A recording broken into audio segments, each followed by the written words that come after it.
उद्या छत्रपती शिवाजी महाराजांची जयंती. मग काय लागलं की नियोजनाला. मंडळाचं नियोजन गच असते आपल्या. मग काय किशोर भाऊ आम्ही निघालेलो ज्योताना पन्हाळगडावर. ह्यावेळी कर्नल राजूदा आणि विनोदा सुद्धा आलते. मग काय जाताना पहिल्यांदा पुलाव वाटप चालू होता. यांना मानलं पाहिजे कारण प्रत्येक वर्षी यांचं काय ना काय तर नियोजन असतं. पुढे जाऊन पोळी पण करायचं. बघता बघता पोचलो गडावर आणि भेटी झाली बाजीप्रभूंची.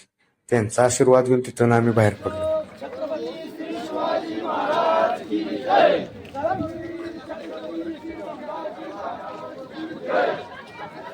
लाखो शिवभक्त पन्हाळगडाला येत असतात जोडण्याला आणि लाईन आणि सगळी शिस्तबद्ध नियोजन असते.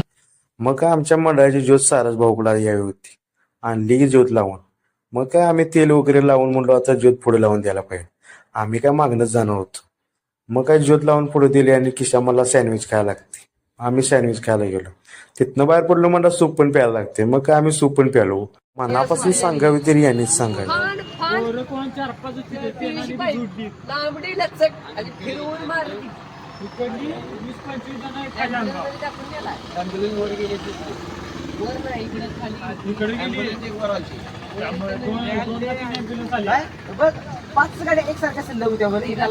कोरल्या द्यायला आम्हाला सकाळचं 4 वाजलेले.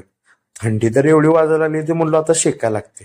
काय शेकाय बसलो तर बाहेरली आली तिथे कणस घेऊन कणस भाजायला लागले.